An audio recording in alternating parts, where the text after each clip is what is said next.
ਸਤਨਾਮ ਸ੍ਰੀ ਵਾਹਿਗੁਰੂ ਸਾਹਿਬ JIO. ਗਿਆਨ ਧਿਆਨ ਕਿਛ ਕਰਮ ਨ ਜਾਣਾ, ਸਾਰ ਨ ਜਾਣਾ ਤੇਰੀ। ਸਭ ਤੇ ਵੱਡਾ ਸਤਿਗੁਰ ਨਾਨਕ, ਜਿਨ ਕਲ ਰਾਖੀ ਮੇਰੀ। ਸਿੱਖੋ ਸ਼ਬਦ ਪਿਆਰਿਓ, ਜਨਮ ਮਰਨ ਕੀ ਟੇਕਾ। ਮੁਖ ਊਜਲ ਸਦਾ ਸੁਖੀ, ਨਾਨਕ ਸਿਮਰਤ ਏਕਾ। ਸਿਮਰੋ ਸਿਮਰ ਸਿਮਰ ਸੁਖ ਪਾਵੋ, ਕਲ ਕਲੇਸ਼ ਤਨ ਮਾਹੇ ਮਿਟਾਵੋ। ਆਵੋ ਸਿੱਖ ਸਤਿਗੁਰੂ ਕੇ ਪਿਆਰਿਓ, ਗਾਵੋ ਸੱਚੀ ਬਾਣੀ। ਬਾਣੀ ਤਾਂ ਗਾਵੋ ਗੁਰੂ ਕੇਰੀ, ਬਾਣੀਆ ਸਿਰ ਬਾਣੀ। ਬਾਣੀਆ ਸਿਰ ਬਾਣੀ,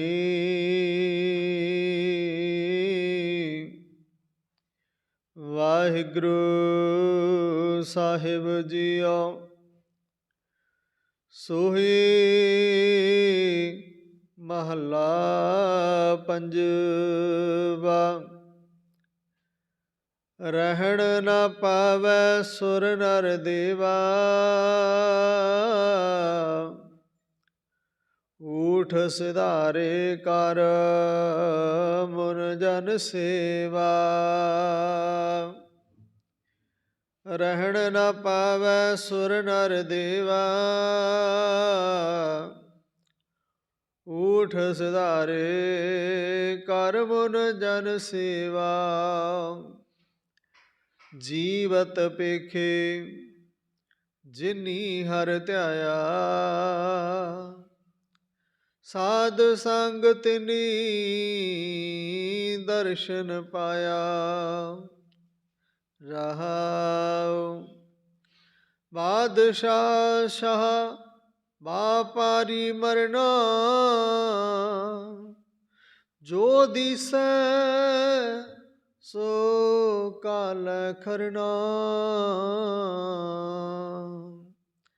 ਕੂੜੈ ਮੋਹਿ ਲਪਟ ਲਪਟਾਨਾ, ਛੋੜ ਚਲਿਆ ਤਾਂ ਫਿਰ ਪਛਤਾਨਾ। ਕਿਰਪਾ ਨਿਧਾਨ ਨਾਨਕ ਕੋ ਕਰਹੁ ਦਾਤ, ਨਾਮ ਤੇਰਾ ਜਪੀ ਦਿਨ ਰਾਤ। ਨਾਮ ਤੇਰਾ ਜਪੀ ਦਿਨ ਰਾਤ। ਵਾਹਿਗੁਰੂ ਵਾਹਿਗੁਰੂ ਵਾਹਿਗੁਰੂ ਵਾਹਿਗੁਰੂ ਵਾਹਿਗੁਰੂ ਵਾਹਿਗੁਰੂ ਵਾਹਿਗੁਰੂ ਵਾਹਿਗੁਰੂ ਵਾਹਿਗੁਰੂ ਵਾਹਿਗੁਰੂ ਵਾਹਿਗੁਰੂ ਵਾਹਿਗੁਰੂ।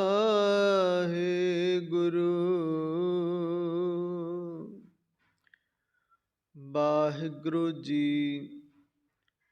ਪਰਮ ਸਨਮਾਨ ਸਤਿਕਾਰ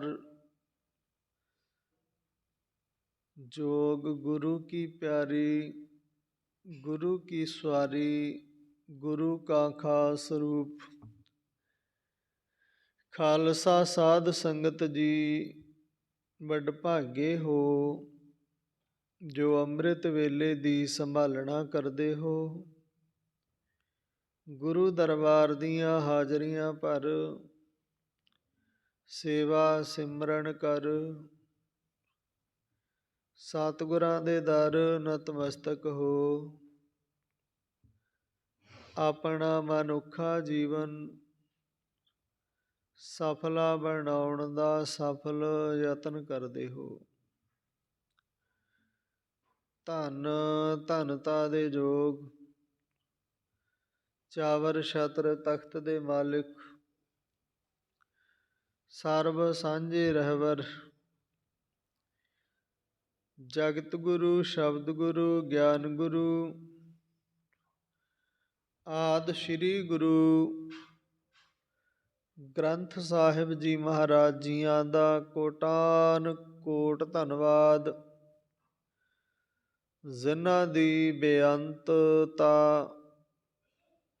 ਬੇਸ਼ੁਮਾਰ ਕਿਰਪਾ ਦਾ ਸਦਕਾ ਸਾਨੂੰ ਇਸ ਬੜਮੁੱਲੇ ਸਮੇਂ ਦੀ ਮਹਾਨ ਅਪਾਰ ਬਖਸ਼ਿਸ਼ ਹੋਈ। ਆਓ ਗੁਰੂ ਬਖਸ਼ਿਸ਼ਾਂ ਦਾ ਲਈਏ ਲਾਹਾ, ਗੁਰੂ ਚਰਨਾਂ ਵਿੱਚ ਅਰਦਾਸ ਬੇਨਤੀ ਕਰੀਏ, ਸਤਿਗੁਰਾਂ ਦੇ ਮੁਬਾਰਕ ਵਚਨਾਂ ਨੂੰ ਵਿਚਾਰੀਏ।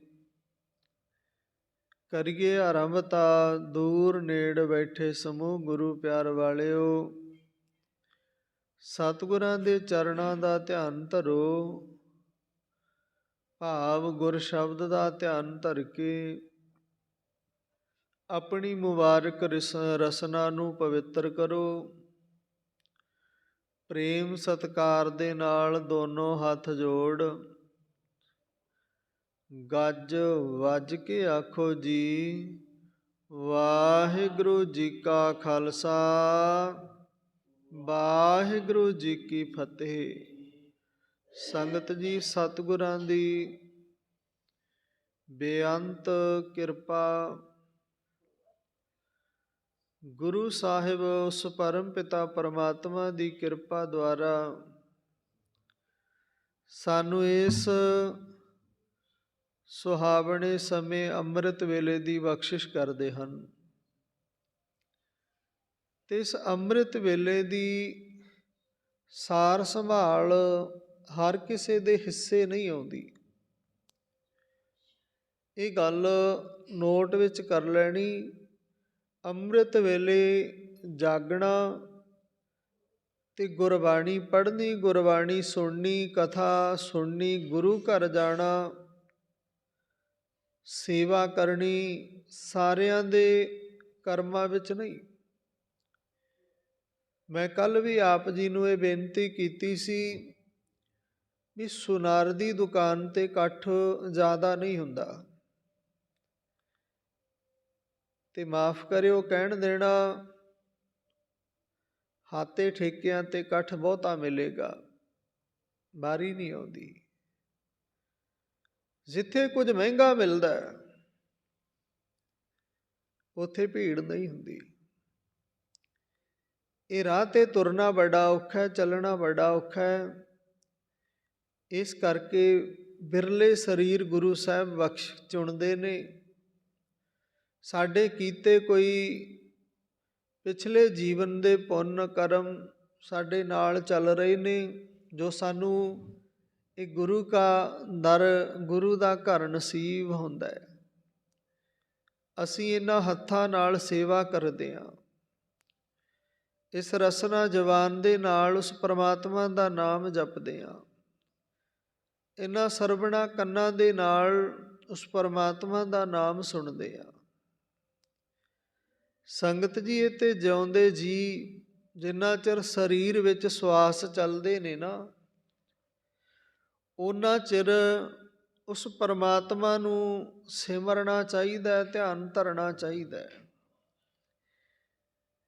ਇਹ ਨਹੀਂ ਵੀ ਇਕੱਲੇ ਸਿਮਰਨ ਦੇ ਨਾਲ ਹੀ ਜੁੜੇ ਰਹੋ, ਆਪਣੀ ਕਿਰਤ ਵਿਰਤ ਨੂੰ ਛੱਡ ਦਈਏ। ਨਹੀਂ ਜੀ, ਕਿਰਤ ਵਿਰਤ ਵੀ ਜ਼ਰੂਰੀ ਹੈ। ਪਹਿਲਾਂ ਗੁਰੂ ਸਾਹਿਬ ਨੇ ਕਿਹਾ ਕਿਰਤ ਕਰੋ, ਨਾਮ ਜਪੋ ਤੇ ਵੰਡ ਛਕੋ। ਗੁਰੂ ਨਾਨਕ ਦੇਵ ਜੀ ਮਹਾਰਾਜ ਜੀਆਂ ਨੇ ਜਿੱਥੇ ਸੰਗਤ ਨੂੰ ਉਪਦੇਸ਼ ਦਿੱਤਾ, ਉੱਥੇ ਆਪਣੇ ਜੀਵਨ ਦੇ ਵਿੱਚ ਪਹਿਲਾਂ ਕਮਾ ਕੇ ਦਿਖਾਇਆ, ਕਰਕੇ ਦਿਖਾਇਆ। ਗੁਰੂ ਸਾਹਿਬ ਨੇ ਕਿਹਾ ਕਿਰਤ ਕਰੋ, ਤੇ ਆਪ ਹਲ ਵਾਹੁੰਦੇ ਨੇ, ਖੇਤੀ ਕਰਦੇ ਨੇ, ਨੱਕੇ ਮੋੜਦੇ ਨੇ। ਤਾਂ ਸੰਗਤ ਜੀ, ਗੁਰੂ ਸਾਹਿਬ ਨੇ ਕਿਹਾ ਨਾਮ ਜਪੋ, ਤੇ ਆਪ 24 ਘੰਟੇ ਹਰ ਪਲ ਆਪਣੀ ਰਸਨਾ ਤੋਂ ਸਤ ਕਰਤਾਰ ਸਤਨਾਮ ਦਾ ਜਾਪ ਕਰਦੇ ਨੇ। ਵੰਡ ਛਕੋ, ਜੇਕਰ ਦੁਨਿਆਵੀ ਧਨ ਹੈ ਤਾਂ ਵੀ ਵੰਡ ਕੇ ਛਕਿਆ, ਤੇ ਜੇ ਆਤਮਿਕਤਾ ਰੂਪੀ ਧਨ, ਨਾਮ ਰੂਪੀ ਧਨ ਹੈ ਤਾਂ ਵੀ ਉਪਦੇਸ਼ ਦੂਸਰਿਆਂ ਨੂੰ ਦਿੱਤਾ, ਵੰਡ ਦਿੱਤਾ। ਤੇ ਆਪਾਂ ਪੜ੍ਹਦੇ ਆ ਨਾ, ਮਾਘ ਮਜਨ ਸੰਗ ਸਾਧੂਆ, ਧੂੜੀ ਕਰ ਇਸ਼ਨਾਨ, ਹਰ ਕਾ ਨਾਮ ਧਿਆਏ ਸੁਣ, ਸਭਨਾ ਨੋ ਕਰ ਦਾਨ। ਗੁਰੂ ਸਾਹਿਬ ਕਹਿੰਦੇ ਨੇ ਉਸ ਹਰੀ ਪਰਮਾਤਮਾ ਦੇ ਨਾਮ ਨੂੰ ਧਿਆ, ਆਪ ਵੀ ਧਿਆ।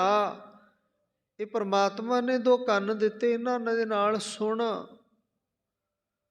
ਸੁਣ ਕੇ ਫਿਰ ਇਹ ਰਸਨਾ ਦੇ ਨਾਲ ਸਭਨਾ ਨੂੰ ਕਰਦਾਨ, ਪਰਮਾਤਮਾ ਦੇ ਨਾਮ ਦੀ ਗੱਲ ਕਰ। ਕਿਸੇ ਨੂੰ ਨਾਮ ਦੇ, ਵਾਹਿਗੁਰੂ ਵਾਹਿਗੁਰੂ ਜਪਣ ਵਾਸਤੇ ਪ੍ਰੇਰਿਤ ਕਰ। ਕਿਸੇ ਟੁੱਟੇ ਨੂੰ ਜੋੜ, 68 ਤੀਰਥਾਂ ਦਾ ਫਲ ਹੈ। ਕਿਸੇ ਜੁੜੇ ਨੂੰ ਤੋੜੇਗਾ ਤੇ 100 ਗਊ ਮਾਰਨ ਜਿੰਨਾ ਪਾਪ ਲੱਗੇਗਾ। ਇਹ ਹੁਣ ਤੂੰ ਸੋਚਣਾ ਵੀ ਜੋੜਨ ਵਾਲਿਆਂ ਵਾਲੀ ਲਾਈਨ ਦੇ ਵਿੱਚ ਖੜੋਣਾ ਜਾਂ ਤੋੜਨ ਵਾਲਿਆਂ। ਤੋੜਨ ਵਾਲੇ ਔਰੰਗਜ਼ੇਬੀ, ਬਾਬਰ ਕੇ, ਤੇ ਜੋੜਨ ਵਾਲੇ ਗੁਰੂ ਨਾਨਕ ਦੇਵ ਬਾਬੇ ਕੇ। ਬਾਬੇ ਤੇ ਬਾਬਰ ਕੀ ਸ਼ੁਰੂ ਤੋਂ ਟੱਕਰ ਰਹੀ। ਇੱਧਰ ਬਾਬੇ ਕੇ 10 ਜੋਤਾਂ ਦੇ ਵਿੱਚ ਰਹੇ, ਤੇ 11ਵੀਂ ਜੋਤ ਸਾਹਿਬ ਸ੍ਰੀ ਗੁਰੂ ਗ੍ਰੰਥ ਸਾਹਿਬ ਜੀ ਮਹਾਰਾਜ, ਜੋ ਸਾਡੇ ਅੱਜ ਵੀ ਸਮਕਸ਼ ਸਾਡੇ ਵਿੱਚ ਨੇ। ਨਾ ਕਦੇ ਮਰੈ ਨਾ ਜਾਇਆ, ਸਤਿਗੁਰੂ ਜੀ ਕਹਿੰਦੇ ਇਹ ਜੁਗੋ ਜੁਗ ਅਟਲ। ਤੇ ਸੰਗਤ ਜੀ, ਬਾਬਰ ਕਿਆ ਨੇ ਗੁਰੂ ਨਾਨਕ ਦੇਵ ਜੀ ਨੂੰ ਵੀ ਜੇਲ੍ਹ ਦੇ ਵਿੱਚ ਡੱਕਿਆ, ਚੱਕੀ ਪੀਸੀ, ਤੇ ਗੁਰੂ ਤੇਗ ਬਹਾਦਰ ਜੀਆਂ ਦਾ ਸ਼ੀਸ਼ ਬਾਬਰ ਕਿਆ ਨੇ ਲਿਆ, ਤੇ ਬੜੀ ਖੁਸ਼ੀ ਨਾਲ ਇਹ ਸੀਸ ਦਿੱਤਾ। ਇੱਕ ਸੀਸ ਨਹੀਂ, ਬੇਅੰਤ ਹੀ ਕੁਰਬਾਨੀਆਂ, ਬੇਅੰਤ ਹੀ, ਗਿਣਤੀ ਤੋਂ ਪਰੇ। ਪਰ ਸੰਗਤ ਜੀ ਮਾਫ ਕਰਿਓ ਕਹਿਣ ਦੇਣਾ, ਸਾਡੀ ਕੌਮ ਦਾ ਇਤਿਹਾਸ ਹੀ ਖੂਨ ਦੇ ਨਾਲ ਲਿਖਿਆ ਹੋਇਆ, ਪਰ ਅਸੀਂ ਅਭਾਗੇ ਹਾਂ ਜਿਨ੍ਹਾਂ ਨੂੰ ਇਹ ਗੱਲ ਦੀ ਸਮਝ ਹੀ ਨਹੀਂ ਆਈ। ਸਾਡੇ ਵਡੇਰਿਆਂ ਨੇ ਤੇ ਸਾਨੂੰ ਮਾਰਗ ਹੋਰ ਦਿੱਤਾ ਸੀ, ਤੇ ਅਸੀਂ ਮਾਰਗ ਹੋਰ ਚੁਣ ਲਿਆ। ਆਖੋ ਸਤਨਾਮ ਸ੍ਰੀ। ਅਸੀਂ ਵਹਿਮਾਂ ਭਰਮਾਂ ਦੇ ਵਿੱਚ ਪੈ ਗਏ, ਅਸੀਂ ਈਰਖਾ ਦੇ ਵਸ ਪੈ ਗਏ, ਅਸੀਂ ਦੁਆਸ਼ ਭਾਵ ਦੇ ਵਸ ਪੈ ਗਏ, ਵਿਸ਼ੇ ਵਿਕਾਰਾਂ ਦੇ ਵਸ ਪੈ ਗਏ। ਗੁਰੂ ਕਿਸੇ ਤੇ ਬਖਸ਼ਿਸ਼ ਕਰਦਾ, ਘਰ ਵਿੱਚ ਸਿੱਖੀ ਦਾ ਬੂਟਾ ਲਾ ਦਿੰਦਾ, ਤੇ ਸੰਗਤ ਜੀ ਉਸ ਘਰ ਵਿੱਚ ਐਸੇ ਭੂਤ ਨੇ ਬੇਤਾਲ ਪੈਦਾ ਹੋਏ, ਸਿੱਖੀ ਦਾ ਬੂਟਾ ਹੀ ਸੁੱਕ ਗਿਆ। ਕੋਈ ਗੁਰੂ ਘਰ ਆਉਣ ਵਾਲਾ ਨਹੀਂ, ਕੋਈ ਗੁਰੂ ਦੇ ਦਰ ਦਾ ਉਪਦੇਸ਼ ਸੁਣਨ ਵਾਲਾ ਨਹੀਂ, ਕੋਈ ਸੇਵਾ ਨਹੀਂ ਕਰਨ ਵਾਲਾ, ਗੁਰੂ ਵਾਲੇ ਪਾਸੇ ਧਿਆਨ ਹੀ ਨਹੀਂ, ਤੇ ਗੁਰੂ ਦਾ ਗਿਆਨ ਕਿੱਥੋਂ ਹੋਵੇਗਾ। ਤੇ ਸੰਗਤ ਜੀ, ਗੁਰੂ ਸਾਹਿਬ ਉਹਨਾਂ ਦੀ ਗੱਲ ਕਰਦੇ ਨੇ ਅੱਜ ਦੇ ਪਾਵਨ ਪਵਿੱਤਰ ਹੁਕਮਨਾਮਿਆਂ ਵਿੱਚ, ਜਿਨ੍ਹਾਂ ਨੇ ਇਹ ਸੰਸਾਰ ਤੋਂ ਜਾ ਕੇ ਵੀ ਆਪਣੇ ਆਪ ਨੂੰ ਜਿਉਂਦੇ ਰੱਖਿਆ, ਤੇ ਕਈ ਐਸੇ ਵੀ ਨੇ ਆਪਣੇ ਆਪ ਨੂੰ ਜਿਉਂਦੇ ਤੇ ਸੰਸਾਰ ਵਿੱਚ ਲਈ ਫਿਰਦੇ ਨੇ, ਪਰ ਮਰਿਆਂ ਨਾਲੋਂ ਵੀ ਬਦਤਰ ਨੇ। ਆਖੋ ਸਤਨਾਮ ਸ੍ਰੀ। ਮਰਿਆਂ ਨਾਲੋਂ ਵੀ ਗਏ, ਜਿਉਂਦੇ ਤੇ ਹੈ। ਕਿਉਂ? ਜੀਵਨ ਦੇ ਵਿੱਚ ਕਰਮ ਚੰਗੇ ਨਹੀਂ, ਨਿੰਦਿਆ ਚੁਗਲੀ ਤੋਂ ਬਿਨਾਂ ਹੋਰ ਕੁਝ ਨਹੀਂ, ਭੈੜੇ ਕਰਮਾਂ ਤੋਂ ਬਿਨਾਂ ਹੋਰ ਕੁਝ ਨਹੀਂ।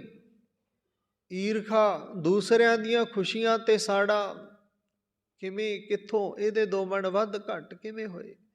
ਭਾਵ ਇਸ ਤਰ੍ਹਾਂ ਦੀ ਜਿਹੜੀ ਵਿਰਤੀ ਹੈ ਨਾ, ਈਰਖਾਲੂ ਬੰਦੇ ਦੀ ਹੁੰਦੀ ਹੈ।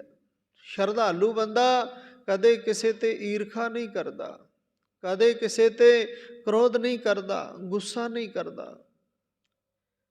ਫਰੀਦਾ ਬੁਰੇ ਦਾ ਭਲਾ ਕਰ, ਗੁੱਸਾ ਮਨ ਨਾ ਹੰਢਾਏ, ਦੇਹੀ ਰੋਗ ਨਾ ਲੱਗਈ, ਪੱਲੇ ਸਭ ਕੁਛ ਪਾਏ। ਸਭ ਕੁਝ ਪੱਲੇ ਪੈ ਜਾਏਗਾ, ਸਭ ਕੁਝ ਪ੍ਰਾਪਤ ਕਰ ਲਏਗਾ, ਪਰ ਤੈਨੂੰ ਤਿਆਗ ਕਰਨਾ ਪਏਗਾ ਸਭ ਤੋਂ ਵੱਡੀ ਭਿਆਨਕ ਬਿਮਾਰੀ ਦਾ, ਗੁੱਸੇ ਦਾ। ਤਿਆਗ ਕਰ। ਤੇ ਜਿਸ ਦਿਨ ਗੁੱਸੇ ਦਾ ਤਿਆਗ ਕਰ ਦਿੱਤਾ, ਫਰੀਦਾ ਜੋ ਤੈ ਮਾਰਨ ਮੁਕੀਆਂ, ਤੈਨਾਂ ਨਾ ਮਾਰੀ ਘੁੰਮ, ਜੋ ਤੈਨੂੰ ਮੁਕੀਆਂ ਮਾਰਨਾ। ਤੇਰੀ ਬੁਰਾਈ ਕਰਨ, ਤੂੰ ਉਹਨਾਂ ਦੀ ਬੁਰਾਈ ਨਾ ਕਰੀ, ਪਰਤ ਕੇ ਜਵਾਬ ਨਾ ਦੇਈ। ਸਮਾਂ ਆਉਣ ਤੇ ਜਵਾਬ ਆਪੇ ਗੁਰੂ ਨਾਨਕ ਨੇ ਦੇਣਾ, ਪਰਮਾਤਮਾ ਨੇ ਦੇਣਾ। ਤੈਨਾਂ ਨਾ ਮਾਰੀ ਘੁੰਮ, ਆਪ ਨੇੜੇ ਘਰ ਜਾਈਏ, ਪੈਰ ਤੈਨਾਂ ਦੇ ਚੁੰਮ। ਉਹਨਾਂ ਦੇ ਪੈਰਾਂ ਨੂੰ ਚੁੰਮ, ਭਾਵ ਨਮਸਕਾਰ ਕਰ। ਧੰਨੋ ਤੁਸੀਂ, ਤੁਹਾਨੂੰ ਨਮਸਕਾਰ ਹੈ ਮੇਰੀ, ਮੈਨੂੰ ਬਖਸ਼ ਦਿਓ ਜੇ ਮੇਰੇ ਤੋਂ ਕੋਈ ਭੁੱਲ ਹੋਈ ਹੈ। ਤਾਂ ਸੰਗਤ ਜੀ, ਤੇ ਸਮੇਂ ਨੇ ਜਦੋਂ ਫਿਰ ਜਵਾਬ ਦੇਣਾ ਨਾ ਤੁਹਾਡੀ ਇਸ ਨਿਮਾਣਤਾ ਦਾ, ਤੇ ਅਕਸਰ ਫਿਰ ਕੋਈ ਪੁਕਾਰ ਸੁਣਨ ਵਾਲਾ ਵੀ ਨਹੀਂ ਹੁੰਦਾ। ਕਿਸੇ ਦੀ ਚੁੱਪ, ਕਿਸੇ ਦਾ ਸਹਿਣਸ਼ੀਲਤਾ, ਤੇ ਕਿਸੇ ਵਾਸਤੇ ਇੰਨਾ ਭਿਆਨਕ ਦੁੱਖ ਝੱਖੜ ਲੈ ਆਏ, ਇਹ ਪਰਮਾਤਮਾ ਤੇ ਆਉਣ ਵਾਲਾ ਸਮਾਂ ਹੀ ਜਾਣਦਾ ਹੈ। ਝੱਖੜ ਵਾਓ ਨਾ ਡੋਲਈ, ਪਰਬਤ ਮੇਰਾਣ, ਝੱਖੜ ਝੁੱਲੇ ਕਾਹਦੇ, ਨਿੰਦਿਆ ਦੇ। ਝੱਖੜ ਝੁੱਲੇ ਕਾਹਦੇ, ਲੋਕਾਂ ਦੇ ਤਾਨਿਆਂ ਦੇ, ਮਿਹਣਿਆਂ ਦੇ। ਗੁਰੂ ਅਮਰਦਾਸ ਜੀ ਮਹਾਰਾਜ ਗੁਰੂ ਬਣਨ ਤੋਂ ਪਹਿਲਾਂ ਕੁੜਮਾ ਦੇ ਘਰ ਪਹੁੰਚੇ ਨੇ, ਦਰਸ਼ਨ ਕਰਨੇ ਨੇ ਗੁਰੂ ਅੰਗਦ ਦੇਵ ਜੀ ਦੇ, ਗੁਰੂ ਨਾਨਕ ਦੇਵ ਜੀ ਦੇ। ਕਿਸੇ ਨੇ ਤਾਨਾ ਮਾਰ ਦਿੱਤਾ, ਜਾ ਤੂੰ ਤੇ ਨਿਗੁਰਾ ਏ, ਗੁਰੂ ਵਾਲਾ ਬਣ, ਤੇਰੇ ਹੱਥੋਂ ਕੁਝ ਖਾ ਸਕੀਏ। ਤੇ ਇਸ ਇੱਕ ਤਾਨੇ ਨੇ ਸਰੀਰ ਵਿੰਨ ਕੇ ਰੱਖ ਦਿੱਤਾ, ਵੀ ਮੈਨੂੰ ਤਾਨਾ ਮਾਰ ਦਿੱਤਾ। 22-24 ਸਾਲ ਹੋ ਗਏ ਨੇ, 30-35 ਸਾਲ ਹੋ ਗਏ ਨੇ ਮੈਨੂੰ ਇਸ ਗੰਗਾ ਦੇ ਤੱਟ ਤੇ ਇਸ਼ਨਾਨ ਕਰਦਿਆਂ ਨੂੰ, ਮੈਂ ਹਜੇ ਵੀ ਨਿਗੁਰਾ ਹਾਂ। ਇੱਕ ਮਿਹਣਾ ਵੱਜਿਆ ਤੇ ਮਿਹਣੇ ਨੇ ਅੱਜ ਜੀਵਨ ਬਦਲ ਦਿੱਤਾ। ਆਪਣੀ ਨੂੰਹ ਦੇ ਅੱਗੇ ਫਰਿਆਦੀ ਹੋਏ, ਧੀਏ ਜਿਹੜੀ ਤੂੰ ਅੰਮ੍ਰਿਤ ਵੇਲੇ ਬਾਣੀ ਗਾ ਰਹੀ ਹੈ ਨਾ, ਇਸ ਬਾਣੀ ਦੇ ਮੈਨੂੰ ਰਚਨਾਕਾਰ ਦੱਸ, ਕਿਹੜੇ ਮਹਾਂਪੁਰਖਾਂ ਦੇ ਇਹ ਬੋਲ ਨੇ। ਬੜੀ ਮਿੱਠੀ ਪਿਆਰੀ ਬਾਣੀ ਹੈ। ਤੂੰ ਨਾਲ ਮਧਾਣੀ ਗੇੜ ਰਹੀ ਸੀ ਤੇ ਨਾਲ ਬਾਣੀ ਗਾ ਰਹੀ ਸੀ, ਕੋਈ ਸ਼ਬਦ ਗਾ ਰਹੀ ਸੀ। ਇਹ ਸ਼ਬਦ ਮੇਰੇ ਮਨ ਨੂੰ ਟੁੰਬ ਗਏ, ਮੈਨੂੰ ਇਹ ਸ਼ਬਦ ਦੇ ਰਚੇਤਾ ਕੋਲ ਲੈ ਚੱਲ।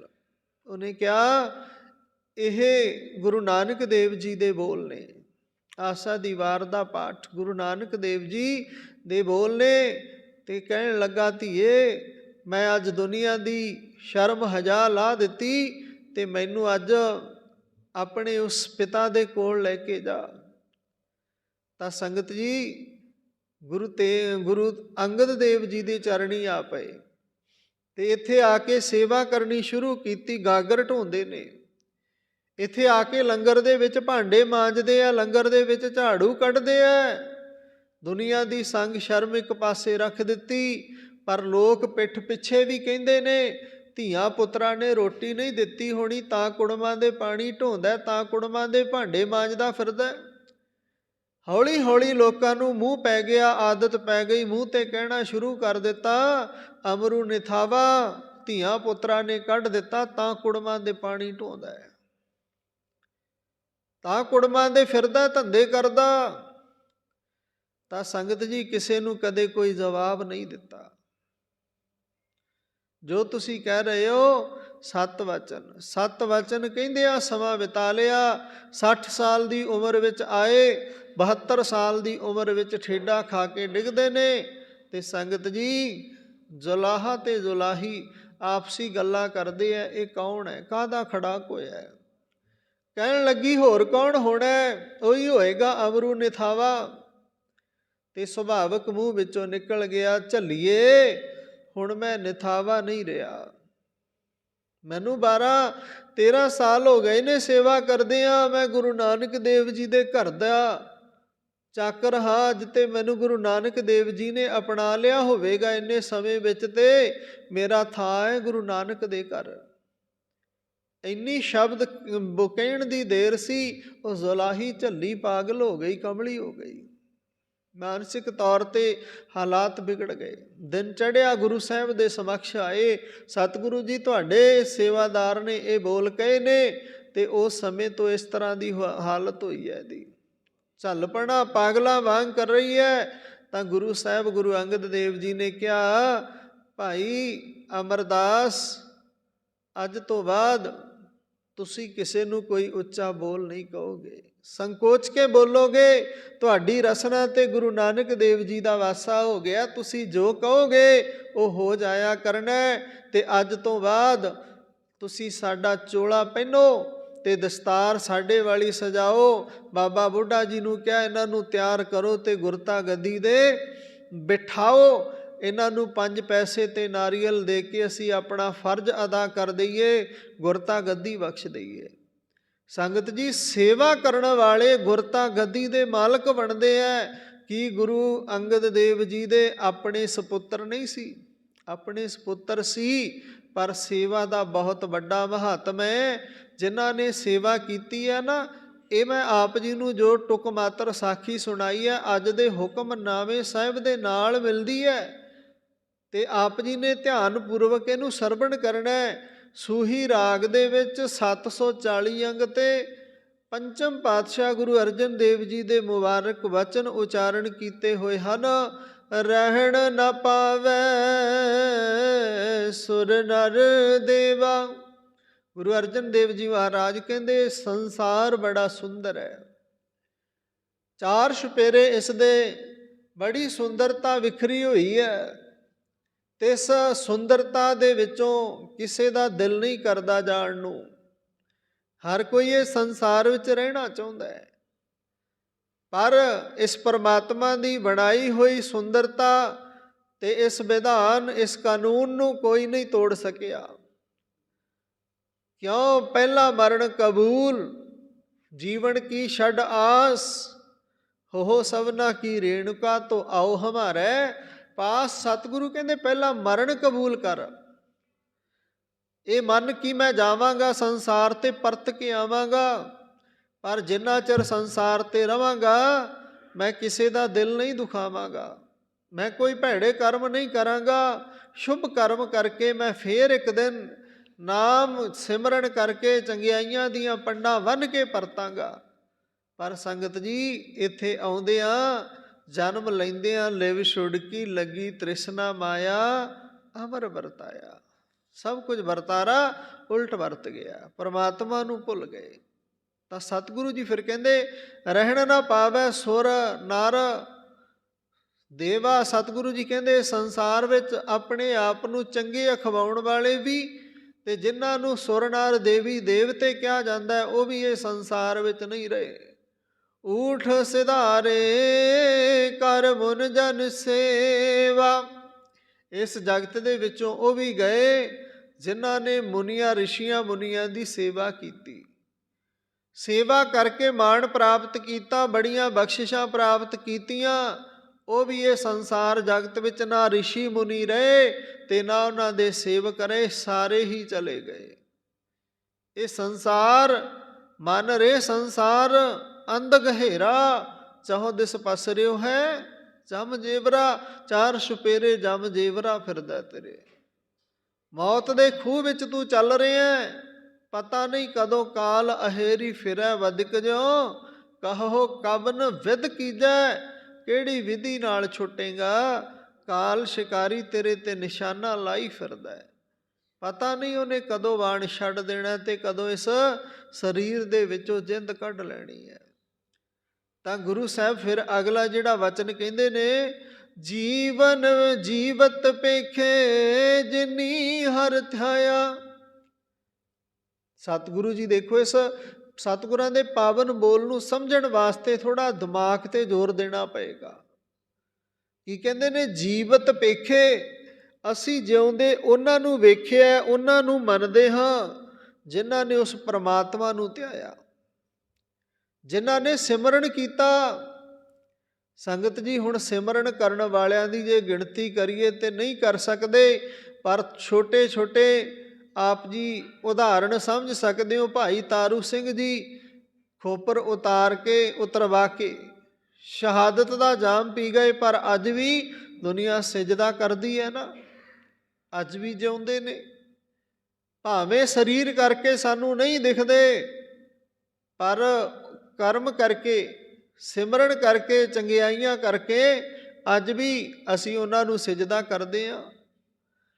ਬੰਦ ਬੰਦ ਕੱਟਿਆ ਗਿਆ, ਭਾਵੇਂ ਸਰੀਰ ਕਰਕੇ ਨਜ਼ਰ ਨਹੀਂ ਆਉਂਦੇ, ਤੇ ਸੰਗਤ ਜੀ ਅੱਜ ਵੀ ਉਹਨਾਂ ਨੂੰ ਯਾਦ ਕਰਦੇ ਆ। ਅੱਜ ਵੀ ਉਹ ਸਾਡੇ ਵਿੱਚ ਮੌਜੂਦ ਨੇ ਸ਼ਹੀਦਾਂ ਦੇ ਰੂਪ ਵਿੱਚ। ਧੰਨ ਧੰਨ ਬਾਬਾ ਦੀਪ ਸਿੰਘ ਜੀ, ਸੀਸ ਧੜ ਤੋਂ ਵੱਖਰਾ ਹੋ ਗਿਆ, ਹੱਥ ਤੇ ਸੀਸ ਰੱਖ ਕੇ 18 ਸ਼ੇਰ ਦਾ ਖੰਡਾ ਫੜ ਕੇ ਜ਼ਾਲਮਾਂ ਦੇ ਛੱਕੇ ਛੁਡਾਉਂਦੇ ਜਾ ਰਹੇ ਨੇ। ਤੇ ਸੰਗਤ ਜੀ ਅੱਜ ਵੀ ਜਿਉਂਦੇ ਨੇ, ਤੇ ਪਰ ਸਰੀਰ ਕਰਕੇ ਨਜ਼ਰ ਨਹੀਂ ਆਉਂਦੇ। ਤੇ ਜੇ ਕੋਈ ਯਾਦ ਕਰੇ ਧੰਨ ਬਾਬਾ ਦੀਪ ਸਿੰਘ ਜੀ ਸ਼ਹੀਦ, ਤਾਂ ਸਿਰ ਤੇ ਹੱਥ ਰੱਖਦੇ ਆ ਆਪਣੀ ਮਿਹਰ ਵਾਲਾ, ਆਪਣੀ ਕਿਰਪਾ ਵਾਲਾ। ਬੇਅੰਤ ਸੰਗਤਾਂ ਉਹਨਾਂ ਦੇ ਦਰ ਤੇ ਨਤਮਸਤਕ ਹੁੰਦੀਆਂ, ਅੱਜ ਵੀ ਜਿਉਂਦੇ ਨੇ। ਜਿਹੜੇ ਇਸ ਜਗਤ ਦੇ ਲਈ, ਸੰਸਾਰ ਦੇ ਲਈ ਭਲੇ ਕੰਮ ਕਰ ਜਾਂਦੇ ਆ, ਚੰਗੇ ਕਰਮ ਕਰ ਜਾਂਦੇ ਆ, ਉਹ ਅੱਜ ਵੀ ਜਿਉਂਦੇ ਨੇ। ਤਾਂ ਸਤਿਗੁਰੂ ਜੀ ਫਿਰ ਅੱਗੇ ਕਹਿੰਦੇ ਨੇ, ਸਾਧ ਸੰਗ ਤਿਨਿ ਦਰਸ਼ਨ ਪਾਇਆ।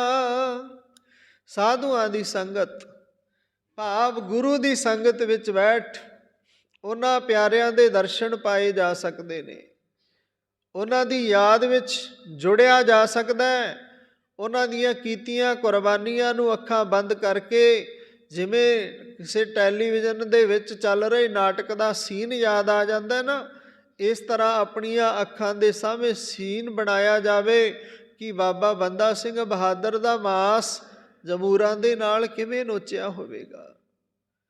ਇਹ ਨਹੀਂ ਵੀ ਠੰਡੇ ਜਮੂਰਾਂ ਨਾਲ, ਜਮੂਰ ਪਹਿਲਾਂ ਤਪਾਏ ਗਏ ਨੇ, ਲਾਲ ਕੀਤੇ ਗਏ, ਫਿਰ ਉਹ ਜਮੂਰ ਮਾਸ ਨੂੰ ਪਾਏ ਗਏ ਨੇ, ਤੇ ਫਿਰ ਮਾਸ ਖਿੱਚਿਆ ਗਿਆ। ਕਿੰਨਾ ਜ਼ੁਲਮ! ਜ਼ਾਲਮ ਦੇ ਅੰਦਰ ਰੱਤਾ ਭਰ ਵੀ ਤਰਸ ਨਹੀਂ। ਕੈਸੇ ਜਲਾਦ ਹੋਣਗੇ ਜਿਨ੍ਹਾਂ ਨੇ 4 ਸਾਲ ਦੇ ਪੁੱਤਰ ਤੇ ਵੀ ਤਰਸ ਨਹੀਂ ਕੀਤਾ। ਉਹਦਾ ਵੀ ਕਲੇਜਾ ਚੀਰ ਕੇ, ਸੀਨਾ ਚੀਰ ਕੇ ਕਲੇਜਾ ਕੱਢ ਲਿਆ, ਤੇ ਪਿਤਾ ਦੇ ਮੂੰਹ ਵਿੱਚ ਪੁੱਤਰ ਦਾ ਕਲੇਜਾ ਪਾਇਆ ਜਾ ਰਿਹਾ। ਸਰੀਰ ਕਰਕੇ ਅੱਜ ਨਹੀਂ ਦਿਖ ਰਹੇ, ਪਰ ਕਦੇ ਪ੍ਰੇਮ ਕਰਨ ਵਾਲਿਆਂ ਦੇ ਦਿਲਾਂ ਵਿੱਚੋਂ ਉਹ ਗਾਇਬ ਨਹੀਂ ਹੋ ਸਕਦੇ। ਉਹਨਾਂ ਲਈ ਅੱਜ ਵੀ ਜਿਉਂਦੇ ਨੇ। ਇਹ ਗੱਲ ਵੱਖਰੀ ਹੈ ਵੀ ਅਸੀਂ ਆਪਣੇ ਧਰਮ ਤੋਂ ਪਰੋਖੇ, ਧਰਮ ਤੋਂ ਦੂਰ ਹੁੰਦੇ ਜਾ ਰਹੇ ਹਾਂ। ਇਮਾਰਤਾਂ ਮਹਿੰਗੀਆਂ ਨੇ, ਪੱਥਰ ਮਹਿੰਗਾ, ਸਭ ਕੁਝ ਮਹਿੰਗਾ ਲਾਇਆ। ਸੰਗਤ ਜੀ ਆਪਣੇ ਬੱਚਿਆਂ ਨੂੰ ਸਭ ਕੁਝ ਮਹਿੰਗਾ ਲਾ ਲਾ ਕੇ ਦੇ ਰਹੇ ਹੈ, ਪਰ ਜੇ ਨਹੀਂ ਦੇ ਰਹੇ ਤੇ ਚੰਗੇ ਸੰਸਕਾਰ ਤੇ ਸਿੱਖੀ ਨਹੀਂ ਦੇ ਰਹੇ, ਮਾਫ ਕਰਿਓ ਪਰ ਕਹਿਣ ਦੇਣਾ। ਇਹ ਇਕੱਲੇ ਆਪਾਂ ਨਹੀਂ ਸੁਣ ਰਹੇ, ਇਹ ਕਥਾ ਜਿਹੜੀ ਰੋਜ਼ ਦੀ ਨੈੱਟ ਦੇ ਰਾਹੀਂ ਹੋਰ ਵੀ ਬਹੁਤ ਗੁਰਮੁਖ ਪਿਆਰੇ ਸੁਣਦੇ ਨੇ, ਲਾਹਾ ਲੈਂਦੇ ਨੇ। ਜਿਨ੍ਹਾਂ ਨੂੰ ਚੰਗੀ ਲੱਗਦੀ ਹੈ ਨਾ ਕਥਾ, ਇੱਕ ਦਿਨ ਨਾ ਨੈੱਟ 'ਤੇ ਪਾਈਏ ਤੇ ਫੋਨ ਕਰਕੇ ਪੁੱਛਦੇ ਨੇ ਵੀ ਕਥਾ ਅੱਜ ਦੀ ਕਿਉਂ ਨਹੀਂ ਪਾਈ ਗਈ। ਤੇ ਜਿਨ੍ਹਾਂ ਨੂੰ ਆਪਣੀਆਂ ਗੱਲਾਂ ਨਹੀਂ ਫਿੱਟ ਲੱਗਦੀਆਂ, ਉਹਨਾਂ ਨੂੰ ਭਾਈ ਨਹੀਂ ਵੀ ਲੱਗਦੀਆਂ। ਜਿਨ੍ਹਾਂ ਨੂੰ ਚੰਗੀਆਂ ਲੱਗਦੀਆਂ ਨੇ, ਉਹਨਾਂ ਨੂੰ ਬਹੁਤ ਲੱਗਦੀਆਂ ਨੇ। ਕਿਉਂ? ਆਪਣੇ ਕੋਲ ਬੱਧਾ ਚੱਟੀ ਨਹੀਂ ਹੈ। ਆਪਾਂ ਗੁਰੂ ਕੀ ਗੋਦ ਵਿੱਚ ਬਹਿ ਕੇ ਜੋ ਬੋਲਣਾ ਉਹੀ ਬੋਲਣਾ, ਜੋ ਗੁਰੂ ਦਾ ਹੁਕਮ ਹੈ, ਸੱਚ ਹੈ। ਸੱਚ ਦੀ ਖਾਤਰ ਹੀ ਸੀਸ ਕਟਾਏ ਗਏ ਨੇ, ਸੱਚ ਦੀ ਖਾਤਰ ਹੀ ਜਮੂਰਾਂ ਨਾਲ ਮਾਸ ਪਟਾਇਆ ਗਿਆ, ਸੱਚ ਦੀ ਖਾਤਰ ਹੀ ਖੋਪਰ ਉਤਾਰੇ ਗਏ ਨੇ। ਤੇ ਜੇ ਗੁਰੂ ਦੀ ਗੋਦ ਵਿੱਚ ਬਹਿ ਕੇ ਵੀ ਬੱਧਾ ਚੱਟੀ ਕਰਨੀ ਹੈ, ਫਿਰ ਐਸੀ ਕਰਮ ਦੀ ਲੋੜ ਨਹੀਂ, ਛੱਡ ਦਿਓ, ਘਰ ਬਹਿ ਜਾਓ। ਲੋੜ ਨਹੀਂ ਗੁਰੂ ਦੀ ਗੋਦ ਵਿੱਚ ਬਹਿ ਕੇ ਵੀ ਜੇ ਝੂਠ ਬੋਲਣਾ ਨਾ, ਬੱਧਾ ਚੱਟੀ ਕਰਨੀ ਹੈ ਵੀ ਇਹ ਤੇ ਫਲਾਣੇ ਬੰਦੇ 'ਚ ਔਗਣ ਹੈ। ਔਗਣ ਹੀ ਗੁਰਬਾਣੀ ਛਡਾਉਂਦੀ ਹੈ। ਚੋਟਾਂ ਗੁਰਬਾਣੀ ਤਾਂ ਹੀ ਕਰਦੀ ਹੈ ਵੀ ਸਾਡਾ ਜੀਵਨ ਬਦਲ ਜਾਏ, ਸੁਧਰ ਜਾਈਏ। ਪਰ ਸੰਗਤ ਜੀ, ਸਾਡੇ ਅੰਦਰ ਸੁਧਾਰ ਕੀ ਆਉਣਾ? ਅਸੀਂ ਤੇ ਕਿਸੇ ਦੇ ਕਹਿਣ ਨਾਲ ਸਗੋਂ ਉਹਦੇ ਨਾਲ ਵਿਗਾੜ ਪਾ ਲੈਂਦੇ ਹਾਂ। ਇਹ ਜਿਵੇਂ ਅਗਲੇ ਨੇ ਕੁਝ ਲੈਣਾ ਹੋਵੇ ਤੁਹਾਨੂੰ ਇਹ ਸਾਰਾ ਕੁਝ ਕਹਿ ਕੇ। ਬਾਣੀ ਗੁਰੂ, ਗੁਰੂ ਹੈ ਬਾਣੀ, ਵਿੱਚ ਬਾਣੀ ਅੰਮ੍ਰਿਤ ਸਾਰੇ। ਗੁਰਬਾਣੀ ਕਹੇ ਕਹਿੰਦੀ ਤੇ ਗੁਰਬਾਣੀ ਹੈ। ਸਾਨੂੰ ਤੇ ਹੁਕਮ ਹੈ ਵੀ ਰੋਜ਼ ਅੰਮ੍ਰਿਤ ਵੇਲੇ ਗੁਰੂ ਪਾਤਸ਼ਾਹ ਦੇ ਹੁਕਮ ਦੀ ਵਿਚਾਰ ਕਰਨੀ। ਸੇਵਕ ਜਨ ਮੰਨੈ ਸਾਰੇ ਮੰਨਣ। ਮੈਂ ਵੀ ਵਿੱਚ ਆ, ਮੈਨੂੰ ਵੀ ਮੰਨਣਾ ਚਾਹੀਦਾ, ਮੈਨੂੰ ਵੀ ਟੇਢਾ ਨਹੀਂ ਚੱਲਣਾ ਚਾਹੀਦਾ। ਸਿੱਧੇ ਰਾਹ 'ਤੇ ਚੱਲ ਕੇ ਆਪਣੇ ਜੀਵਨ ਨੂੰ ਗੁਰੂ ਲੇਖੇ ਲਾ ਦੇਣਾ ਚਾਹੀਦਾ। ਜਿੱਥੇ ਆਪ ਹੋਰਾਂ ਨੂੰ ਜਪਣ ਦਾ ਉਪਦੇਸ਼ ਦੇਈਦਾ, ਉੱਥੇ ਆਪ ਵੀ ਜਪਣਾ ਚਾਹੀਦਾ। ਫਿਰ ਤੇ ਜੇ ਆਪ ਨਾ ਜਪਿਆ, ਹੋਰਾਂ ਨੂੰ ਜਪਣ ਵਾਸਤੇ ਕਹਿੰਦੇ ਰਹੇ, ਫਿਰ ਤੇ ਕਬੀਰ ਸਾਹਿਬ ਦੇ ਬੋਲ ਨੇ ਜੋ ਬੜੀ ਗਹਿਰੀ ਚੋਟ ਕਰਦੇ ਆ। ਕਬੀਰ ਔਰਨ ਕੋ ਉਪਦੇਸ਼ ਤੇ ਮੁਖ ਮੈਂ ਪਰਹਿ ਰੇਤ, ਰਾਸ ਵਿਰਾਨੀ ਰਾਖ ਤੇ ਖਾਇਆ। ਘਰ ਕਾ ਖੇਤ ਆਪਣੇ ਆਪ ਨੂੰ ਤੇ ਲੁਟਾਉਂਦਾ ਜਾ ਰਹੇ ਆ ਤੇ ਦੂਸਰਿਆਂ ਵਾਸਤੇ ਉਪਦੇਸ਼ਕ ਬਣ ਰਹੇ ਆ। ਵੱਡਾ ਵਕਤਾ ਬਣ ਰਿਹਾ ਵੀ ਮੇਰੇ ਵਰਗਾ ਗਿਆਨੀ ਕੋਈ ਨਹੀਂ, ਪਰ ਕਦੇ ਆਪ ਉਸ ਗਿਆਨ ਨੂੰ ਜੀਵਨ ਵਿੱਚ ਕਮਾਇਆ ਹੀ ਨਹੀਂ। ਤਾਂ ਗੁਰੂ ਸਾਹਿਬ ਕਹਿੰਦੇ ਸਾਧ ਸੰਗ ਤਿਨਿ ਦਰਸ਼ਨ ਪਾਇਆ। ਗੁਰੂ ਦੀ ਸੰਗਤ ਕਰਿਆ ਕਰੋ ਤੇ ਉਹਨਾਂ ਗੁਰਮੁਖ ਪਿਆਰੇ ਜਿਹੜੇ ਸੰਸਾਰ ਤੋਂ ਚਲੇ ਗਏ, ਸ਼ੁਭ ਕਰਮ ਕਰਦੇ, ਉਹਨਾਂ ਨੂੰ ਅੱਜ ਵੀ ਆਪਣੇ ਅੰਗ ਸੰਗ ਜਿਉਂਦੇ ਸਮਝਿਆ ਕਰੋ। ਗਿਆਨੀ ਜੀ ਕਥਾ ਕਰ ਰਹੇ ਸਨ, ਮਨ ਨੂੰ ਉਹਨਾਂ ਦੇ ਬੋਲ ਟੁੰਬ ਗਏ। ਕਹਿੰਦੇ ਜਦੋਂ ਦਰਬਾਰ ਸਾਹਿਬ ਜਾਓ ਨਾ, ਦਰਬਾਰ ਸਾਹਿਬ ਕਦਮ ਇਸ ਤਰ੍ਹਾਂ ਰੱਖੋ ਪ੍ਰੇਮ ਦੇ ਨਾਲ ਪਰਿਕਰਮਾ ਦੇ ਵਿੱਚ ਕਿ ਕਿਸੇ ਸ਼ਹੀਦ ਸਿੰਘ ਦੇ ਸਿਰ ਦੇ ਉੱਪਰ, ਉੱਥੇ ਪਤਾ ਨਹੀਂ ਕਿੰਨੇ ਸ਼ਹੀਦਾਂ ਦੇ ਸੀਸ, ਕਿੰਨੀਆਂ ਧੜਾਂ, ਕਿੰਨਾ ਉੱਥੇ ਖੂਨ ਡੁੱਲਿਆ। ਦਰਬਾਰ ਸਾਹਿਬ ਜਾ ਕੇ ਇਸ ਤਰ੍ਹਾਂ ਪੈਰ ਪ੍ਰੇਮ ਦੇ ਨਾਲ ਧਰ ਕਿ ਨਾ ਤੇਰੀ ਰਸਨਾ ਤੇ ਵਾਹਿਗੁਰੂ ਹੋਵੇ, ਤੇ ਮਨ ਵਿੱਚ ਸ਼ਰਧਾ ਹੋਵੇ, ਤੇ ਤੇਰਾ ਧਿਆਨ ਹੈ ਜਿਹੜਾ ਉੱਥੇ ਹੋਏ ਸਾਕਿਆਂ ਦੇ ਵੱਲ ਹੋਵੇ, ਤਾਂ ਤੇਰੀ ਹਾਜ਼ਰੀ ਪ੍ਰਵਾਨ ਹੈ। ਤਾਂ ਤੂੰ ਪਰਿਕਰਮਾ ਵਿੱਚੋਂ ਵੀ ਨਤਮਸਤਕ ਹੋ ਕੇ ਮੁੜ ਆਏਗਾ ਨਾ, ਤਾਂ ਵੀ ਗੁਰੂ ਸਾਹਿਬ ਨੇ ਤੇਰੀ ਹਾਜ਼ਰੀ ਪ੍ਰਵਾਨ ਕਰ ਲੈਣੀ ਹੈ। ਤੇ ਉਂਝ ਭਾਵੇਂ ਉੱਥੇ ਤੂੰ 5 ਘੰਟੇ ਲਾਈਨ 'ਚ ਵੀ ਖੜਿਆ ਰਵੇ, ਪਰ ਜੇ ਮਨ ਉੱਥੇ ਵਰਗਾ ਨਹੀਂ ਹੋਇਆ, ਉੱਥੋਂ ਦੇ ਮਾਹੌਲ ਦੇ ਵਿੱਚ ਆਪਣੇ ਆਪ ਨੂੰ ਨਹੀਂ ਰੰਗਿਆ, ਚੱਲ ਰਹੀ ਗੁਰਬਾਣੀ ਕੰਨਾਂ ਨੂੰ ਨਹੀਂ ਚੰਗੀ ਲੱਗੀ, ਫਿਰ ਵੀ ਉੱਥੇ ਸੈਲਫੀਆਂ, ਫੋਟੋਆਂ, ਜਿਹੜੇ ਧਰਮ ਦਾ ਗਿਆਨ ਨਹੀਂ ਰੱਖਦੇ, ਹੋਰ ਧਰਮਾਂ 'ਚੋਂ ਨੇ, ਉਹ ਤੇ ਇਸ ਤਰ੍ਹਾਂ ਦਾ ਜੀਵਨ ਜਿਉਣ, ਕੋਈ ਫਰਕ ਨਹੀਂ ਪੈਂਦਾ, ਕਿਉਂ ਉਹਨਾਂ ਨੂੰ ਸਮਝ ਨਹੀਂ। ਪਰ ਸਾਨੂੰ ਤੇ ਸਮਝ ਹੈ, ਸਾਡਾ ਤੇ ਧਰਮ ਹੈ, ਅਸੀਂ ਵੀ ਉੱਥੇ ਜਾ ਕੇ ਇਕੱਲੀਆਂ ਫੋਟੋਆਂ ਜੋਗੇ ਰਹਿ ਜਾਂਦੇ ਹਾਂ। ਤਾਂ ਸੰਗਤ ਜੀ ਰਹੋ ਵਿਚਾਰ, ਸਾਧ ਸੰਗਤ ਨੀ ਦਰਸ਼ਨ ਪਾਇਆ, ਰਹਾਉ ਦਾ ਵਿਸਰਾਮ ਦੇ। ਸਤਿਗੁਰੂ ਜੀ ਕਹਿੰਦੇ ਬਾਦਸ਼ਾਹ ਸ਼ਾਹ ਵਾਪਾਰੀ ਮਰਨਾ। ਇਹ ਜਗਤ ਦੇ ਵਿੱਚ ਵੱਡੇ ਵੱਡੇ ਬਾਦਸ਼ਾਹ, ਕਾਰੂ ਬਾਦਸ਼ਾਹ, ਸਿਕੰਦਰ ਬਾਦਸ਼ਾਹ, ਰਾਵਣ ਵਰਗੇ ਬਾਦਸ਼ਾਹ, ਦੁਰਯੋਧਨ ਵਰਗੇ ਬਾਦਸ਼ਾਹ, ਜਗਤ ਜਿਨ੍ਹਾਂ ਦੇ ਜਿੱਤੇ ਹੋਏ ਸੰਸਾਰ, ਜਿਨ੍ਹਾਂ ਦਾ ਸਿੱਕਾ ਸੰਸਾਰ ਵਿੱਚ ਚੱਲਿਆ, ਬਹੁਤ ਵੱਡੇ ਵੱਡੇ ਧਨਾੜ, ਜਿਨ੍ਹਾਂ ਨੇ ਸਾਰੇ ਜਗਤ ਦਾ ਧਨ ਵੀ ਇਕੱਠਾ ਕਰ ਲਿਆ, ਸਾਰੇ ਜਗਤ ਨੂੰ ਜਿੱਤਦੇ ਫਿਰੇ। ਕਹਿੰਦੇ ਇੱਕ ਵਾਰ ਸਿਕੰਦਰ ਬਾਦਸ਼ਾਹ ਆਪਣੀ ਫੌਜ ਲਾਹੋ ਲਸ਼ਕਰ ਦੇ ਨਾਲ ਜਾ ਰਿਹਾ, ਰਸਤੇ ਦੇ ਵਿੱਚ ਇੱਕ ਫਕੀਰ ਸੁੱਤਾ ਪਿਆ, ਤੇ ਉਸ ਨੂੰ ਕਹਿਣ ਲੱਗੇ ਰਸਤੇ ਦੇ ਵਿੱਚੋਂ ਖੜਾ ਹੋ। ਉਹ ਕਹਿਣ ਲੱਗਾ ਨਹੀਂ, ਤੂੰ ਪਰਾਂ ਦੀ ਹੋ ਕੇ ਲੰਘ ਜਾ। ਕਿਉਂ? ਫਕੀਰ ਨੂੰ, ਦਰਵੇਸ਼ ਨੂੰ ਡਰ ਕੀ ਹੈ? ਉਹਦੇ ਕੀ ਮਰੱਬੇ ਦੱਬੇ ਜਾਣੇ ਹੈ? ਤੇ ਉਹ ਜਾਣਦਾ ਵੀ ਮਰਨਾ ਤੇ ਇੱਕ ਦਿਨ ਹੀ ਹੈ, ਚਾਹੇ ਇਹ ਮਾਰ ਦੇਵੇ, ਚਾਹੇ ਪ੍ਰਮਾਤਮਾ ਕੰਨੀਓ ਆ ਜਾਏ, ਕਿਵੇਂ ਵੀ ਮਰਨਾ, ਮਰਨਾ ਤੇ ਹੈ ਹੀ। ਕਹਿਣ ਲੱਗਾ ਤੂੰ, ਤੇਰੇ ਘੋੜੇ, ਤੇਰਾ ਲਾਹੋ ਲਸ਼ਕਰ ਪਰਾਂ ਦੀ ਟਪਾ ਲੈ, ਮੈਂ ਤੇ ਇੱਥੇ ਹੀ ਪਾਵਾਂਗਾ। ਹੁਣ ਸਿਕੰਦਰ ਬਾਦਸ਼ਾਹ ਉੱਤਰ ਕੇ ਉਹਦੇ ਕੋਲ ਆਇਆ, ਕਹਿਣ ਲੱਗਿਆ ਤੂੰ ਕਰ ਕੀ ਰਿਹਾ? ਕਹਿੰਦਾ ਆਰਾਮ। ਕਹਿੰਦਾ ਆਰਾਮ ਥੋੜ੍ਹਾ ਸਾਈਡ 'ਤੇ ਹੋ ਕੇ ਕਰ ਲੈ। ਕਹਿੰਦਾ ਮੇਰੀ ਮਰਜ਼ੀ, ਜਿੱਥੇ ਮਰਜ਼ੀ ਕਰਾਂ। ਤੇ ਤੂੰ ਕੀ ਕਰ ਰਿਹਾ? ਕਹਿੰਦਾ ਮੈਂ ਫਲਾਣਾ ਦੇਸ਼ ਜਿੱਤ ਕੇ ਆ ਰਿਹਾ। ਫਿਰ ਹੁਣ ਕੀ ਕਰੇਗਾ? ਕਹਿੰਦਾ ਹੋਰ ਦੇਸ਼ ਜਿੱਤਾਂਗਾ। ਉਹ ਜਿੱਤ ਕੇ ਫਿਰ ਹੋਰ ਦੇਸ਼ ਜਿੱਤਾਂਗਾ। ਉਹ ਜਿੱਤ ਕੇ ਕਹਿਣ ਤੋਂ ਭਾਵ ਸਾਰੀ ਇੱਕੋ ਹੀ ਗੱਲ ਮੁਕਾਈ। ਕਹਿੰਦਾ ਮੈਂ ਪੂਰੀ ਦੁਨੀਆ ਜਿੱਤ ਲਵਾਂਗਾ, ਸਾਰੀ ਦੁਨੀਆ 'ਤੇ ਮੇਰਾ ਰਾਜ ਹੋਵੇਗਾ। ਕਹਿੰਦਾ ਫਿਰ ਕੀ ਕਰੇਗਾ? ਫਿਰ ਕਹਿੰਦਾ ਮੈਂ ਪੂਰੇ ਤਰ੍ਹਾਂ ਆਪਣੇ ਕਾਬਜ ਹੋ ਜਾਵਾਂਗਾ ਇਸ ਪੂਰੇ ਦੇਸ਼ 'ਤੇ, ਹੋਰ ਦੇਸ਼ਾਂ 'ਤੇ ਵੀ। ਫਿਰ ਕੀ ਕਰੇਗਾ? ਫਿਰ ਕਿਤੇ ਕਹਿੰਦਾ ਆਰਾਮ ਕਰਾਂਗਾ। ਤੇ ਉਹ ਫਕੀਰ ਕਹਿਣ ਲੱਗਾ ਤੂੰ ਇੰਨਾ ਕੁਝ ਕਰਕੇ ਵੀ ਆਰਾਮ ਹੀ ਕਰਨਾ ਹੈ, ਤੇ ਮੈਂ ਅੱਜ ਸਾਰਾ ਕੁਝ ਕਰਨ ਤੋਂ ਬਿਨਾਂ ਵੀ ਆਰਾਮ ਹੀ ਕਰ ਰਿਹਾ। ਨਾ ਮੈਨੂੰ ਫਿਕਰ ਹੈ ਕਿਸੇ ਨੇ ਕੁਝ ਲੁੱਟ ਲੈਣਾ, ਨਾ ਮੈਨੂੰ ਫਿਕਰ ਹੈ ਕਿਸੇ ਨੇ ਮੇਰੇ 'ਤੇ ਚੜ੍ਹ ਕੇ ਆ ਜਾਣਾ, ਕੋਈ ਜੰਗ ਯੁੱਧ ਕਰਨਾ ਪੈਣਾ। ਮੈਂ ਵੀ ਤੇ ਆਰਾਮ ਹੀ ਕਰ ਰਿਹਾ। ਇੰਨਾ ਕੁਝ ਕਰਕੇ ਵੀ ਰਾਜਨ ਆਰਾਮ ਹੀ ਕਰਨਾ ਹੈ, ਤੇ ਫਿਰ ਪਹਿਲਾਂ ਹੀ ਆਰਾਮ ਕਰ ਲੈ।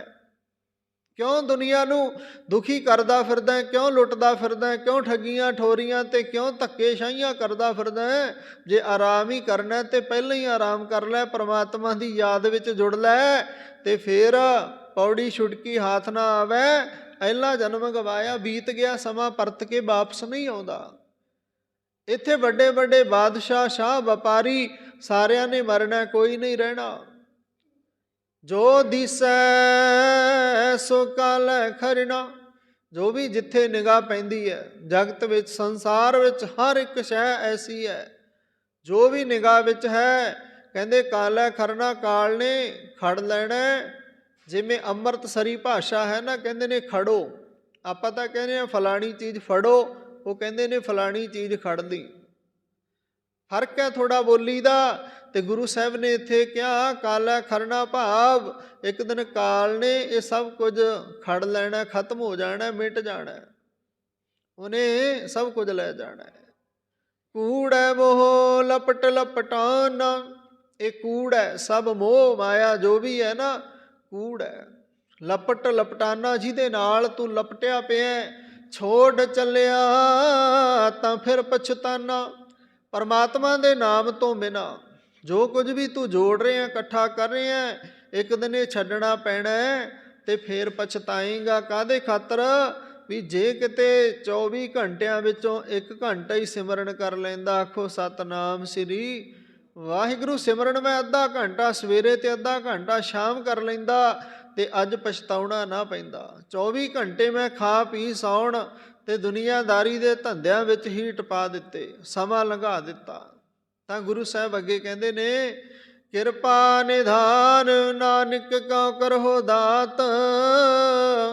ਅੰਤਿਮ ਪੰਕਤੀ ਵਿੱਚ ਗੁਰੂ ਸਾਹਿਬ ਕਹਿੰਦੇ ਅਰਦਾਸ ਕਰਿਆ ਕਰ ਉਸ ਪਰਮਾਤਮਾ ਦੇ ਅੱਗੇ, ਐ ਨਿਧਾਨ ਕਿਰਪਾ ਦੇ ਖਜ਼ਾਨੇ ਮਾਲਕ, ਤੇਰੇ ਖਜ਼ਾਨੇ ਭਰੇ ਪਏ ਨੇ ਲਵਾ ਲਵ, ਤੂੰ ਬਖਸ਼ਿਸ਼ਾਂ ਰਹਿਮਤਾਂ ਕਰਨ ਵਾਲਾ ਹੈ। ਕਰੋ ਦਾਤ ਇੱਕ ਦਾਤ, ਮੇਰੇ ਤੇ ਰਹਿਮਤ ਬਖਸ਼ਿਸ਼ ਕਰਦੇ ਹੋ। ਕਿਹੜੀ? ਨਾਮ ਤੇਰਾ ਜਪੀ ਦਿਨ ਰਾਤ। ਮੈਂ ਤੇਰਾ ਨਾਮ ਹੈ ਜੋ ਦਿਨ ਰਾਤ ਜਪਦਾ ਰਵਾਂ। ਦਿਨ ਰਾਤ ਜਪਣ ਤੋਂ ਭਾਵ ਪਤਾ ਕੀ ਹੁੰਦਾ ਜੀ? ਆਪ ਜੀ ਮੇਰੇ ਨਾਲੋਂ ਸਿਆਣੇ ਬੈਠੇ ਹੋ। ਦਿਨ ਰਾਤ ਤੋਂ ਭਾਵ ਇਹ ਹੈ ਵੀ ਕੋਈ ਮਾੜਾ ਕੰਮ ਨਾ ਕਰਨਾ, ਕਿਸੇ ਦਾ ਦਿਲ ਦੁਖੇ ਐਸਾ ਕੰਮ ਨਾ ਕਰਨਾ, ਕਿਸੇ ਦਾ ਹੱਕ ਨਾ ਖਾਧਾ ਜਾਵੇ ਐਸਾ ਕਰਮ ਨਾ ਕਰਨਾ, ਮਾੜੇ ਰਾਹ ਨਾ ਚੱਲਣਾ। ਦਿਨ ਰਾਤ ਪਰਮਾਤਮਾ ਦਾ ਨਾਮ ਜਪੀ ਇਹਨੂੰ ਕਹਿੰਦੇ ਨੇ। ਅੰਮ੍ਰਿਤ ਵੇਲੇ ਜਾਗ ਕੇ ਪਰਮਾਤਮਾ ਦੀ ਯਾਦ ਵਿੱਚ ਕੁਝ ਸਮਾਂ ਬਿਤਾਓ ਤੇ ਪੋਜ਼ਿਟਿਵਤਾ ਬਣਦੀ ਹੈ। ਤੇ ਦੁਪਹਿਰੇ 7-8 ਵਜੇ ਉੱਠ ਕੇ ਆਪਣੇ ਧੰਦਿਆਂ ਦੇ ਵਿੱਚ ਰੋਂਦੇ ਕਰਲਾਉਂਦਿਆਂ ਲੱਗ ਜਾਣਾ ਤੇ ਨੈਗੇਟਿਵਤਾ ਬਣਦੀ ਹੈ। ਤੇ ਸੰਗਤ ਜੀ ਅਸੀਂ ਪੋਜ਼ਿਟਿਵ ਰਹਿਣਾ। ਗੁਰੂ ਸਾਹਿਬ ਨੇ ਸਾਨੂੰ ਇਸੇ ਕਰਕੇ ਕਿਹਾ ਅੰਮ੍ਰਿਤ ਵੇਲਾ ਸੱਚ ਨਾਉ ਵਡਿਆਈ ਵਿਚਾਰ। ਪੜ੍ਹਦੇ ਆ ਨਾ ਰੋਜ਼, ਤੇ ਨਾਲ ਇਹ ਵੀ ਪੜ੍ਹਿਆ ਕਰੋ ਸਭਨਾ ਜੀਆ ਕਾ ਇੱਕ ਦਾਤਾ, ਸੋ ਮੈਂ ਵਿਸਰ ਗੁਰਾ ਇੱਕ ਦੇ ਬੁਝਾਈ। ਸਭਨਾ ਜੀਆ ਕਾ ਇੱਕ ਦਾਤਾ, ਸੋ ਮੈਂ ਵਿਸਰ ਲਵਾ ਲੋ ਹਾਜ਼ਰੀ। ਸੋ ਮੈਂ ਵਿਸਰਨਾ ਵਾਹਿਗੁਰੂ ਜੀ, ਸਗਲ ਦੁਆਰ ਕੋ ਛਾੜ ਕੇ ਗਏ ਹੋ ਤੁਹਾਰੋ, ਬਾਹੇ ਗਹੇ ਕੀ ਲਾਜ ਅਸ ਗੋਬਿੰਦ ਦਾਸ। ਰਾਮ ਕਲੀ ਮਹੱਲਾ ਤੀਜਾ। ਆਨੰਦ ਇੱਕ ਓੰਕਾਰ ਸਤਿਗੁਰ ਪ੍ਰਸਾਦ, ਆਨੰਦ ਪਾਇਆ ਮੇਰੀ ਮਾਏ।